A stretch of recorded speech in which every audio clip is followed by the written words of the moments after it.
Chapter 4 chapter 4 के अंदर हम लोग बात करेंगे किस प्रकार से केसिंग मिट्टी को तैयार किया जाता है। केसिंग मिट्टी को तैयार करने के लिए हम लोग गोबर का सड़ा हुआ खाद का प्रयोग करते हैं, कोकोपीट का इस्तेमाल करते हैं। वह तीसरी चीज है चिकनी मिट्टी या बालुई दोमट मिट्टी। इन चीजों का प्रयोग करके एक अच्छी गुणवत्ता की केसिंग मिट्टी को हम लोग तैयार करते हैं। केसिंग मिट्टी को स्टरलाइज करने के लिए दो केमिकल का प्रयोग किया जाता है। प्रथम केमिकल होता है कार्बनडाजिम 50% WP और वह दूसरी चीज होती है फॉर्मलिन। कार्बनडाजिम व फॉर्मलिन के सॉल्यूशन को वो तैयार करके हम लोग इस मिश्रण के अंदर मिला के इसको 48 घंटे के लिए एक पॉलिथीन से कवर करके ढक के रख दिया जाता है।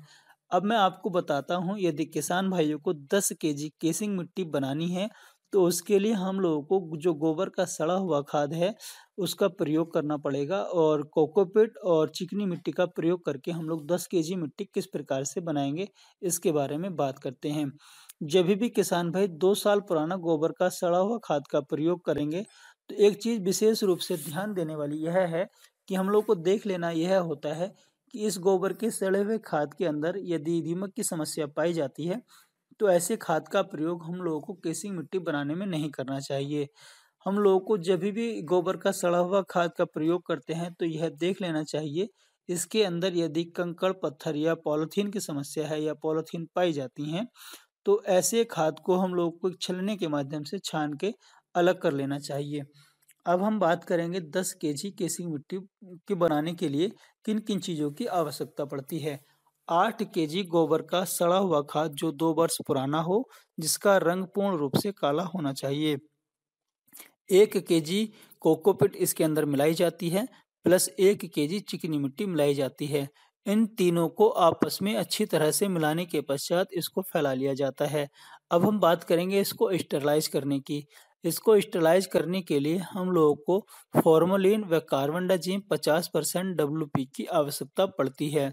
ये जो हमारा कार्बनडाजिम है एक पाउडर फॉर्म में आता है और जो ये फॉर्मलिन है ये हमारा द्रव्य यानी कि लिक्विड फॉर्म में आता है।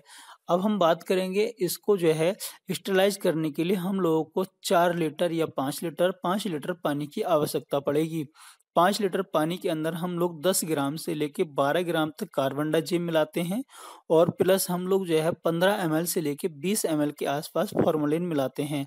5 लीटर पानी के अंदर 12 ग्राम कार्बनडाजिम व 20 ml फॉर्मलिन का सॉल्यूशन बनाकर इस मिश्रण के ऊपर स्प्रे करना प्रारंभ करते हैं।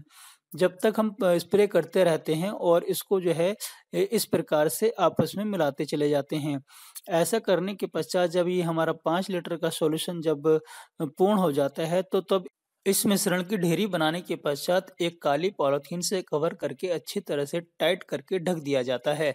ऐसा हम लोग 48 घंटे तक इसको ढक कर छोड़ देते हैं। 48 घंटे के पश्चात जब इसको हटाया जाता है तो पॉलीथीन हटाने के पश्चात यह केसिंग मिट्टी आपकी तैयार होती है। केसिंग मिट्टी लगाने के लिए हम लोग क्रॉप रो में इसको लेके जाते हैं। जब हमारी केसिंग मिट्टी बनकर तैयार हो जाती है तो इस केसिंग मिट्टी को बैग की ऊपरी सतह या शेल्फ की ऊपरी सतह पर 1 इंच की मोटाई के हिसाब से लगाया जाता है। केसिंग मिट्टी लगाने के तुरंत पश्चात हम लोग केसिंग की ऊपर की सतह को गीला करने के लिए साफ पानी या पानी के अंदर 2% के हिसाब से कार्बनडाजिम फॉर्मलिन का घोल बनाकर स्प्रे कर सकते हैं। केसिंग सोयल लगाने के ठीक 15 दिन के पश्चात हमारा क्रॉप आना प्रारंभ हो जाता है। तो किसान भाइयों, केसिंग मिट्टी बनाते समय यह बात विशेष रूप से ध्यान रखनी है, जो भी आप गोबर का सड़ा हुआ खाद प्रयोग में लेके आएंगे वह साफ सुथरा होना चाहिए। उसके अंदर दीमक की समस्या यदि होती है तो हमारी क्रॉप डैमेज होने के ज़्यादा चांस हैं।